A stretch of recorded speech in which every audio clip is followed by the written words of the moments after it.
ದಾಂಡೇಲಿಯಲ್ಲಿ ವಿವಿಧ ಅಭಿವೃದ್ಧಿ ಕಾಮಗಾರಿಗಳಿಗೆ ಶಂಕುಸ್ಥಾಪನೆ. ಕ್ಷೇತ್ರದ ಸಮಗ್ರ ಅಭಿವೃದ್ಧಿಯೇ ನನ್ನ ಗುರಿ. ಆರ್.ವಿ. ದೇಶಪಾಂಡೆ. ಕ್ಷೇತ್ರದ ಸಮಗ್ರ ಅಭಿವೃದ್ಧಿಯೇ ನನ್ನ ಗುರಿಯಾಗಿದ್ದು, ಆ ನಿಟ್ಟಿನಲ್ಲಿ ಅತ್ಯಂತ ಪ್ರಾಮಾಣಿಕವಾಗಿ ಬದ್ಧತೆಯಿಂದ ಕಾರ್ಯನಿರ್ವಹಿಸಲಾಗುತ್ತಿದೆ. ಅಗತ್ಯ ಮೂಲಸೌಕರ್ಯಗಳನ್ನು ನೀಡಿದ ಪರಿಣಾಮವಾಗಿ ಪ್ರವಾಸೋದ್ಯಮ ಕ್ಷೇತ್ರದಲ್ಲಿ ದಾಂಡೇಲಿ ತನ್ನದೇ ಆದ ರೀತಿಯಲ್ಲಿ ಗುರುತಿಸಿಕೊಳ್ಳುವಂತಾಗಿದೆ.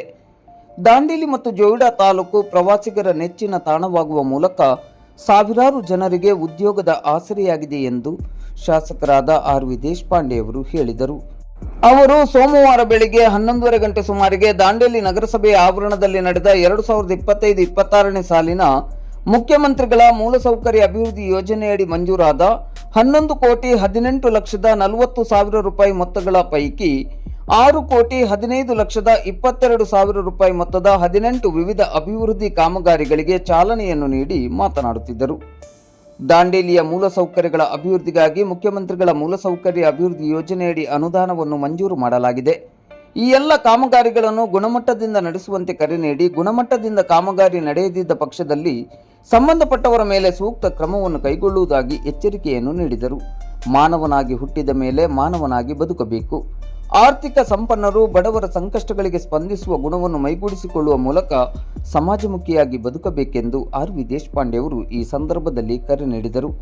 ಪ್ರಾಸ್ತಾವಿಕವಾಗಿ ಮಾತನಾಡಿದ ಪೌರಾಯುಕ್ತರಾದ ವಿವೇಕ್ ಬನ್ನೆ ಅವರು, 2026 ದಾಂಡೇಲಿಗೆ ಅಭಿವೃದ್ಧಿಯ ಪರ್ವದ ವರ್ಷವಾಗಲಿದೆ. ಆರ್.ವಿ. ದೇಶಪಾಂಡೆ ಅವರು ಕೋಟಿ ರೂಪಾಯಿ ಅನುದಾನವನ್ನು ತರುವ ಮೂಲಕ ನಗರದ ಸರ್ವತೋಮುಖ ಪ್ರಗತಿಗೆ ಬಹುಮೂಲ್ಯ ಕೊಡುಗೆ ನೀಡುತ್ತಿರುವುದು ಅತ್ಯಂತ ಅಭಿನಂದನೀಯ ಕಾರ್ಯವಾಗಿದೆ ಎಂದರು. ವೇದಿಕೆಯಲ್ಲಿ ತಹಶೀಲ್ದಾರ್ ಶೈಲೇಶ್ ಪರಮಾನಂದ್, ತಾಲೂಕ್ ಪಂಚಾಯತ್ ಕಾರ್ಯನಿರ್ವಹಣಾಧಿಕಾರಿ ಟಿ.ಸಿ. ಹಾದಿಮನಿ, ಪಂಚ ಗ್ಯಾರಂಟಿ ಯೋಜನೆಯ ಅನುಷ್ಠಾನ ಸಮಿತಿಯ ತಾಲೂಕು ಅಧ್ಯಕ್ಷರಾದ ರಿಯಾಜ್ ಬಾಬು ಸೈಯದ್ ಉಪಸ್ಥಿತರಿದ್ದರು. ವಿವೇಕ್ ಬನ್ನೆ ಅವರು ಸ್ವಾಗತಿಸಿದ ಕಾರ್ಯಕ್ರಮಕ್ಕೆ ನಗರಸಭೆಯ ವ್ಯವಸ್ಥಾಪಕರಾದ ಪರಶುರಾಮ್ ಶಿಂದೆ ವಂದಿಸಿದರು. ಪತ್ರಕರ್ತರಾದ ಸಂದೇಶ್ ಎಸ್ ಜೈನ್ ಕಾರ್ಯಕ್ರಮವನ್ನು ನಿರೂಪಿಸಿದರು. 26ನೇ ಇಸ್ವಿ ನಮ್ಮ ದಾಂಡೇಲಿ ನಗರಕ್ಕೆ ಸಂಬಂಧಿಸಿದಂತೆ ಅಭಿವೃದ್ಧಿಯ ಪರ್ವವನ್ನು ಹರಿಸ್ತಕ್ಕಂಥ ಒಂದು ವರ್ಷ. ಯಾಕಂತಂದ್ರೆ ಪ್ರತಿ ತಿಂಗಳಿಗೆ ಒಂದು ಹೊಸ ಕೋಟಿ ರೂಪಾಯಿಗಳ ಕಾಮಗಾರಿಗಳಿಗೆ ಸಂಬಂಧಿಸಿದಂತೆ ಶಿಲಾನ್ಯಾಸವನ್ನ ಮತ್ತು ಆ ಕಾಮಗಾರಿಗಳನ್ನ ಲೋಕಾರ್ಪಣೆ ಮಾಡತಕ್ಕಂಥ ಕಾರ್ಯಕ್ರಮಗಳನ್ನ ನಾವು ಇವತ್ತು ಆಚರಣೆ ಮಾಡ್ತಾ ಇದ್ದೀವಿ. ನವೆಂಬರ್ ತಿಂಗಳಲ್ಲಿ ವಿಜಯನಗರದಲ್ಲಿ ಕಾರ್ಯಕ್ರಮವನ್ನು ಮಾಡಿದ್ವಿ. ಅಲ್ಲಿ 5,70,00,000 ರೂಪಾಯಿಗಳ ಕಾಮಗಾರಿಗಳಿಗೆ ಸನ್ಮಾನ್ಯ ಶಾಸಕರಾಗಿರ್ತಕ್ಕಂಥ ಆರ್.ವಿ. ದೇಶಪಾಂಡೆ ಸಾಹೇಬ್ರ ಒಂದು ಅಮೃತ ಹಸ್ತದಿಂದ ಒಂದು ಶಿಲಾನ್ಯಾಸ ಸಮಾರಂಭವನ್ನ ಏರ್ಪಾಟ್ ಮಾಡಿದ್ವಿ. ಅದೇ ರೀತಿ ಡಿಸೆಂಬರ್ 23ನೇ ತಾರೀಕು ಈ ಸಾರ್ವಜನಿಕರಿಗೆ ಫಲಾನುಭವಿಗಳಿಗೆ ವಿವಿಧ ಸೌಲಭ್ಯಗಳನ್ನ ವಿತರಣೆ ಮಾಡತಕ್ಕಂಥ ಕಾರ್ಯಕ್ರಮವನ್ನ ಮಾಡಿದ್ವಿ. ಅದೇ ರೀತಿ ಮಾರ್ಚ್ 5ನೇ ತಾರೀಕು ಒಂದು ಕಾರ್ಯಕ್ರಮವನ್ನು ಮಾಡಿದ್ವಿ. ಮಾರ್ಚ್ 20, 2026ರಂದು ಜೈನ್ ರಸ್ತೆಯಲ್ಲಿರುವ ಬೃಹತ್ ಶಾಪಿಂಗ್ ಮಾಲ್ ಅನ್ನ ಓಪನಿಂಗ್ ಮಾಡತಕ್ಕಂಥ ಲೋಕಾರ್ಪಣೆಗೊಳಿಸ್ತಕ್ಕಂಥ ಒಂದು ಕಾರ್ಯಕ್ರಮವನ್ನ ಮಾಡಿದ್ವಿ. ಅದರದ ಮುಂದುವರಿದ ಭಾಗವಾಗಿ ಇವತ್ತು 6,15,22,000 ರೂಪಾಯಿಗಳ ಮೊತ್ತದ ಕಾಮಗಾರಿಗಳ ಉದ್ಘಾಟನೆಗೆ ಈ ಒಂದು ಸಮಾರಂಭದಲ್ಲಿ ನಾವೆಲ್ಲ ಸೇರ್ಕೊಂಡಿದ್ದೇವೆ. ಇದೊಂದು ಐತಿಹಾಸಿಕ ದಿನ ಈ ದಾಂಡೇಲಿ ನಗರಕ್ಕೆ ಸಂಬಂಧಿಸಿದಂತೆ ಅಂತಕ್ಕಂಥ ಮಾತನ್ನ ನಾನು ಹೇಳಲು ಬಯಸ್ತೇನೆ. ಯಾಕೆ ಅಂತ ಹೇಳಿದ್ರೆ CMIDP ಅಂತಂದ್ರೆ chief ministers infrastructure development project ಅಂತಕ್ಕಂಥದ್ದು.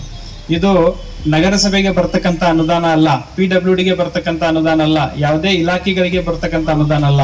ಇದು ಸನ್ಮಾನ್ಯ ಮುಖ್ಯಮಂತ್ರಿಗಳು ಸನ್ಮಾನ್ಯ ಶಾಸಕರುಗಳಿಗೆ ಕೊಟ್ಟಿರ್ತಕ್ಕಂಥ ವಿಶೇಷ ಅನುದಾನ. ತಮ್ಮ ಕ್ಷೇತ್ರದಲ್ಲಿ ಬಾಕಿ ಉಳಿದಿರ್ತಕ್ಕಂಥ ವಿವಿಧ ಕಾಮಗಾರಿಗಳನ್ನ ನಿಮ್ಮ ವಿವೇಚನೆಗೆ ಅನುಗುಣವಾಗಿ ತೆಗೆದುಕೊಳ್ಳ್ರಿ ಅಂತಕ್ಕಂಥ ಒಂದು ನಿರ್ದೇಶನದ ಮೇರೆಗೆ ಆ ಒಂದು ಅನುದಾನವನ್ನ ಬಿಡುಗಡೆ ಮಾಡಿರ್ತಕ್ಕಂಥದ್ದು. ಆದ್ರೆ ಸನ್ಮಾನ್ಯ ಹಳಿಯಾಳ್ ಜೋಯಿಡಾ ವಿಧಾನಸಭಾ ಮತಕ್ಷೇತ್ರದ ಶಾಸಕರಾಗಿರ್ತಕ್ಕಂಥ ನಿಮ್ಮೆಲ್ಲರ ಅಚ್ಚುಮೆಚ್ಚಿನ ಶ್ರೀ ಆರ್.ವಿ. ದೇಶಪಾಂಡೆ ಸಾಹೇಬರು ಆ 50 ಕೋಟಿ ರೂಪಾಯಿಗಳ ಅನುದಾನದ ಪೈಕಿ ಅವರ ಕ್ಷೇತ್ರದ ಬಹುಪಾಲು ಅನುದಾನವನ್ನ ದಾಂಡೇಲಿ ನಗರಕ್ಕೆ 11,18,40,000 ರೂಪಾಯಿಗಳ ಅನುದಾನವನ್ನು ಕೊಟ್ಟು ದಾಂಡೇಲಿ ನಗರದ ಮೂಲಭೂತ ಸೌಲಭ್ಯಗಳನ್ನ ನಿರ್ವಹಿಸ್ತಕ್ಕಂಥ ಒಂದು ಕಾಮಗಾರಿಗಳಿಗೆ ಅವರು ಚಾಲನೆಯನ್ನ ಇವತ್ತು ಕೊಡ್ತಾ ಇದ್ದಾರೆ. ಸಂಪನ್ನಿದೆ, ಜೀವನ ಸುಖಕರವಾಗಿರ್ಬೇಕು.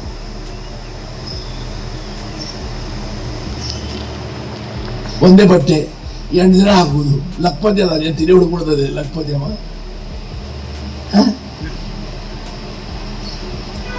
ಹಣ ಅದೇ ಅಂದ್ರೆ ಅದು ಉಪಯೋಗ ಆಗಬೇಕು.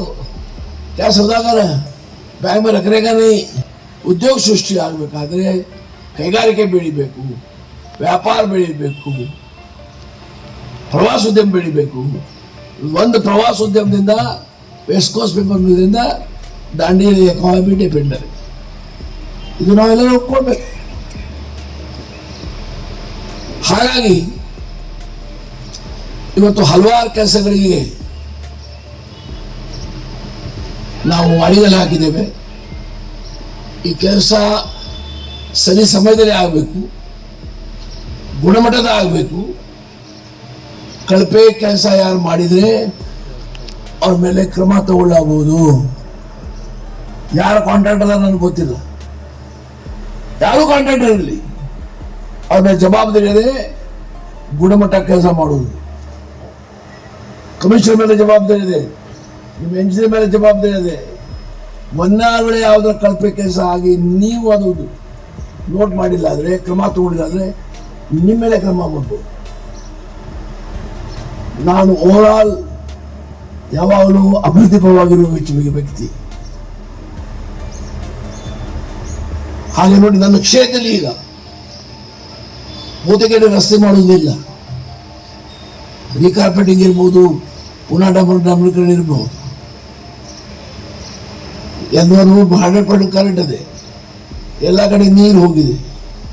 ದಾಂಡೇಲಿಗೆ ಕಾಡಿದ ನೀರು ಬರ್ತಾ ಇದೆ ಕುಡಿಲಿಕ್ಕೆ. ನಿಮ್ಮ ಡ್ರೈನೇಜ್ ಕೆಲಸ ಮುಗಿಲಿಕ್ಕೆ ಬಂದಿದೆ. ಒಂದು ಪಟ್ಟಣಿಗೆ ಏನು ಮಹತ್ವವಾಗಿ ಏನು ಬೇಕು, ಎಲ್ಲ ಸೌಲಭ್ಯಗಳು, ಎಲ್ಲ ಮೂಲಭೂತ ಸೌಕರ್ಯಗಳು ನಿರ್ಮಾಣ ಮಾಡಲಿಕ್ಕೆ ಎಲ್ಲರ ಸಹಕಾರದಿಂದ ನಾವು ಪ್ರಯತ್ನ ಮಾಡಿದ್ದೇವೆ. ದಾಂಡೇಲಿ ಅಂದರೆ ಇದು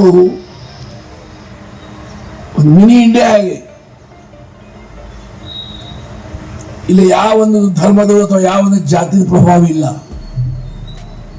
ಎಲ್ಲ ಸಮಾಜದ, ಎಲ್ಲ ಧರ್ಮದ, ದೇಶದ ಕೋಣೆ ಕೋಣೆಯಿಂದ ಜನ ಇಲ್ಲಿ ಬಂದಿದ್ದಾರೆ. ತಮ್ಮ ಭುಜವನ್ನು ಮಾಡ್ತಾ ಇದ್ದಾರೆ, ಪ್ರಾಮಾಣಿಕತೆಯಿಂದ ನಿಷ್ಠೆಯನ್ನು ಮಾಡ್ತಾ ಇದ್ದಾರೆ. ಕಾನೂನು ಸುವ್ಯವಸ್ಥೆ ಇಲ್ಲಿದೆ. ಹಾಗಾಗಿ ಜನರು ಇದಕ್ಕೂ ಸಹಕಾರ ಮಾಡಿದ್ದಾರೆ, ಇದನ್ನು ಮುಂದುವರಿಸೋ ಸಹಕಾರ ಮಾಡಬೇಕು. ಹಾಗಾಗಿ ದಾಂಡೇಲಿ ಮುನ್ಸಿಪಾಲಿಟಿ ಇನ್ನೂ ಕೆಲವು ಕೆಲಸಗಳು ಅಭಿವೃದ್ಧಿ ಭವಿಷ್ಯ ಕೆಲವು ಕೆಲಸಗಳು ಪ್ರಾರಂಭ ಮಾಡಬೇಕಲ್ಲ. ಇನ್ನೊಂದು 5 ಕೋಟಿ ಕೊಟ್ಟಿದ್ದೇನೆ. ಒಟ್ಟು ಕೊಟ್ಟಿದ್ದ ಹಣ ಎಷ್ಟು? 11,48,10,000 ರೂಪಾಯಿ ಕೊಟ್ಟಿದ್ದೇನೆ. ಅದರಲ್ಲಿ ಇನ್ನೂ 5 ಕೋಟಿ ಕೆಲಸ ಇವು ಟೆಂಡರ್ ಕರೀಬೇಕಾಗಿದೆ. ಸೊ ಹಾಗಾಗಿ ಇನ್ನೂ ಅವಶ್ಯಕತೆಯಲ್ಲಿ ಇದ್ದರೆ ಆ ಸಮಸ್ಯೆಗೂ ಪರಿಹಾರ ಕಂಡಿದ್ದಾರೆ. ಅಭಿವೃದ್ಧಿಗೆ ಪೂರ್ಣವಿರಾಮ ಇಲ್ಲ, ಅಭಿವೃದ್ಧಿಗೆ ಪೂರ್ಣವಿರಾಮ ಇಲ್ಲ. ಅಭಿವೃದ್ಧಿ ನಡೀತಾ ಇರಬೇಕು, ಬಡವರ ಸಮಸ್ಯೆ ನಿವಾರಣೆ ಆಗ್ತಾ ಇರಬೇಕು.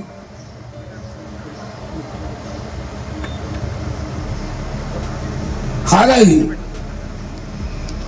ಆಗಿದೆ ದಾಂಡೇಲಿಯ ಅರ್ಥವ್ಯವಸ್ಥೆ ಇವತ್ತು ಪ್ರವಾಸೋದ್ಯಮ ಮತ್ತು ದಾಂಡೇಲಿ ಪೇಪರ್ ಮಿಲ್ ಮೇಲೆ ಡಿಪೆಂಡ್ ಆಗಿದೆ.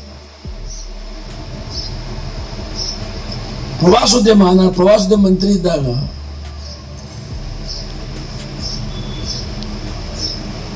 ಕೆಲವು ಜನ 4 ಸ್ನೇಹಿತರ ಜೊತೆ ಮಾತಾಡುವಾಗ ಅವ್ರು ಹೇಳಿದರು, ನೀವು ಸ್ವಲ್ಪ ಪ್ರವಾಸೋದ್ಯಮಕ್ಕೆ ದಾಂಡೇಲಿಗೆ ಹೆಚ್ಚಿನ ಒತ್ತು ಕೊಡ್ರಿ ಅಂತ. ಹಾಗಾಗಿ ಏನು ಮಾಡ್ಲಿಕ್ಕೆ ಸಾಧ್ಯ ಅಷ್ಟು ಹಣ ಇಲ್ಲಿ ನಾವು ಹಾಕಿದ್ದೇವೆ. ರಸ್ತೆ ಮಾಡಲಿಕ್ಕೆ, ಬ್ರಿಡ್ಜ್ ಮಾಡಲಿಕ್ಕೆ, ಎಲ್ಲಿ ಪವರ್ ಇಲ್ಲ ಅಲ್ಲಿ ಪವರ್ ತಗೊಂಡು ಹೋಗ್ಲಿಕ್ಕೆ, ಪಬ್ಲಿಸಿಟಿಗೆ. ಅಲ್ಲಿ ದಾಂಡೇಲಿ ನೋಡಿ ಈಗ ದೊಡ್ಡ ಪ್ರವಾಸಿ ಕೇಂದ್ರ ಆಗಿದೆ. ಎಷ್ಟು ರಿಸಾರ್ಟ್ ಬಂದಾವ ನನಗೆ ಗೊತ್ತಿಲ್ಲ. ಏನ್ರಿ ವಾಸನಿ ರಿಸಾರ್ಟ್ ಎಷ್ಟಿವೆ? 300 ಮೇಲಿದೆ. ದಾಂಡೇಲಿ ಜೋಡ 300 ಮೇಲಿದೆ. ನೀವು ಹೇಳೋದು ರಿಸಾರ್ಟ್ ಮತ್ತು ಹೋಮ್ ಸ್ಟೇ. ವಿಚಾರ ಮಾಡಿ, 250 ಹಿಡಿದಿ.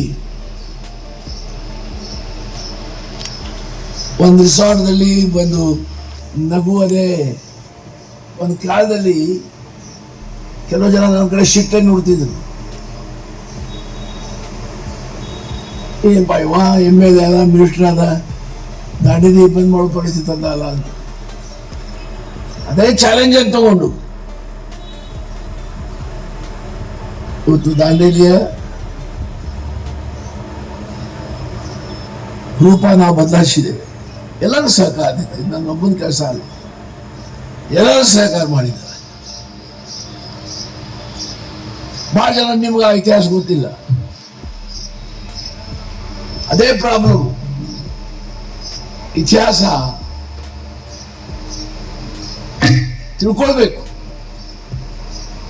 ಯಾರು ತಿಳ್ಕೊಳ್ಳೋ ಪ್ರಯತ್ನ ಮಾಡೋದಿಲ್ಲ. ನೂರಕ್ಕೊಂದು 5 ಜನ ಪ್ರಯತ್ನ ಮಾಡ್ತಿರ್ಬೋದು. ಇತಿಹಾಸ ತಿಳ್ಕೊಂಡಾಗ ಗೊತ್ತಾಗ್ತದೆ ಯಾಕೆ ಹಂಗಾಯ್ತು, ಯಾಕೆ ಹೀಗಾಯ್ತು, ಯಾಕೆ ಅಭಿವೃದ್ಧಿ ಆಯ್ತು, ಯಾಕೆ ಇದು ಆಗಿಲ್ಲ. ಹಾಗಾಗಿ ದಾಂಡೇಲಿ ತಾಲೂಕಾ ಪ್ಲೇಸ್ ಆಗಿದೆ.